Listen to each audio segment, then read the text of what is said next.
Hello, I'm Brian Foster, and I'm talking about different aspects of Spiritism. And today I'm going to talk about Satan, the devil. Is it real? Is it a real entity? Is there a particular fallen angel that now leads hell? Or what people think is hell? Well, Spiritism has the answer. There is no particular entity named Satan. Instead, the retrogressed souls who live in the dark abyss organize themselves and cause havoc upon the earth. Now, let me explain and expand upon this. We are all immortal spirits, each one of us. We go through life after life. And when we first come out of a primitive planet, when we are just newly free-willed souls, we have all these primitive emotions: hate, envy, revenge. We want things. We'll take whatever we wish. We'll kill. We're not particularly nice people, and therefore we go through life after life, learning to become better people through pre-planned trials that will teach us to analyze ourselves and to rip out the primitive emotions and replace those with love, charity, fraternity, and honesty. Now, this goes through eons, life after life after life. And let me take myself as an example.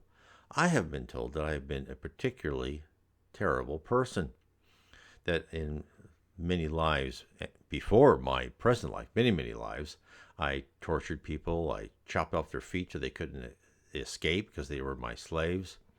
And then what happened to me, I had life that was severely disabled, so I knew what it was like not to have feet. Now, in between those times, and back in those primitive times, I probably roamed the lower abyss.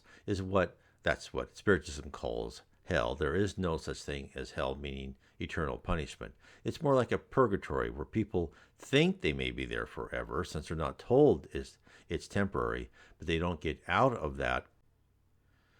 They can rise, but they have to change their attitude and their character, and then they can slowly go up through the levels of the dark abyss into the lower zone, and maybe be taken into some sort of rescue mission, an outpost that the spirit world creates in one of those lower areas.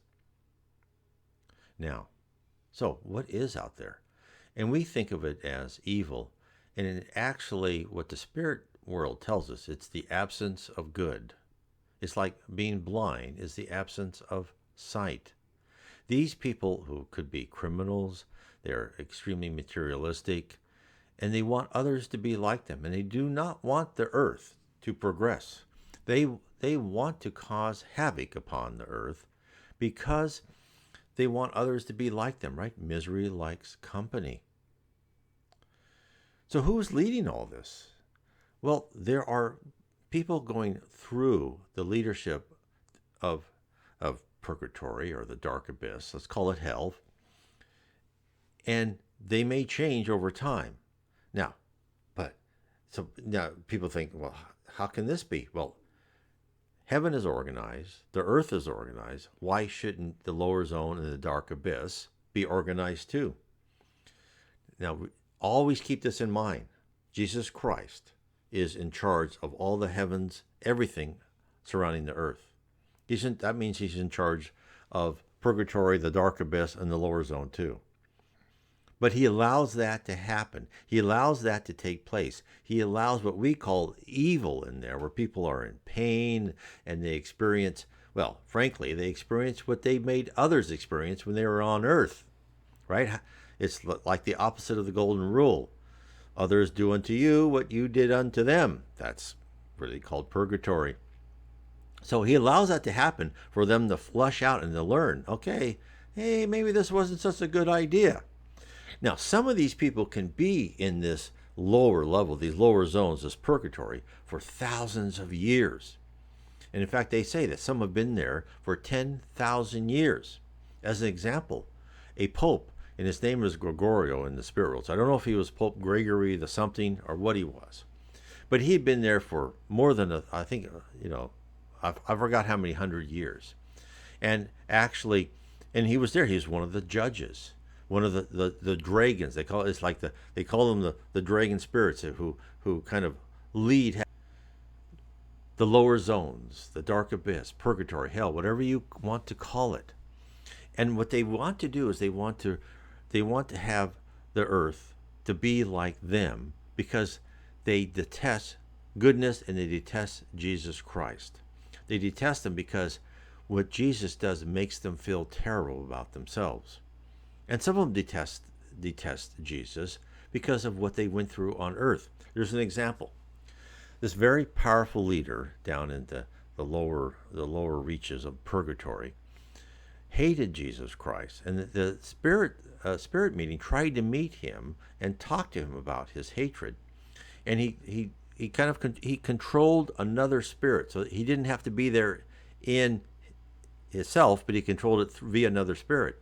And he told them that you tortured me. This is during the Spanish Inquisition hundreds of years ago. You tortured me. I was a Jew. You just ruined my family. You just kept torturing me, and therefore I hate Jesus. And they said, well, we have made mistakes, and this was not right. This was not anything wished by Jesus Christ. This was the humans in the Spanish Inquisition. This was the wrong thing to do. And yet that doesn't exist anymore, although there are still terrible conditions. But he could not let go of his hate. Now, the one thing they didn't get a chance to talk to him, because he fled pretty quickly, is he should have thought, why was he tortured? Why did he have such a terrible life? Well, probably in a previous life, which he's not thinking about, he had done something similar to somebody else. But this shows you an example of why these people hate Jesus. So the people who really worship Satan is misguided, and you're actually doing nothing but slowing down your own perfection. Now, you're not going to rot in hell for eternity or any of that, right? You're just retarding your progress. You're slowing down. Every spirit, even horrible people like Mao and Stalin, someday will become a perfect spirit. It may take a long time, but they will be, and they will be maybe not on Earth. They'll be sent to another planet, befitting more of their attitude and their character, where they will learn things, probably in a worse planet, a more chaotic planet. I'm sure that people say, how can anything be more chaotic than Earth? Well, they're out there. So anyway, I hope this helps. So the people, those demons, are actually people like us who have not yet found the light, who have not yet found their path to Jesus, to goodness, to service. And yet Jesus loves every one of them. And he always sends teams of spirits down into this dark abyss to help anyone who is ready to look up and say, Jesus, please help me. God, help me. I don't want to be with these people anymore. And they will be assisted out of that land and into some outpost, so they can slowly improve themselves and approach heaven eventually. Anyway, I hope this helps. And if you want to learn how this whole process works, because this is really eye-opening of how it all makes sense. It's all how to make a perfect spirit. And it's genius. And so read my book, The Spirit Universe, and it will tell you how spirits are put through this process, from primitive spirits who inhabited the souls of animals, higher and higher organisms, to a free-willed human, and how they have to change their character and attitude, and how we grow, and how we must advance, and then how do we advance in heaven. God bless.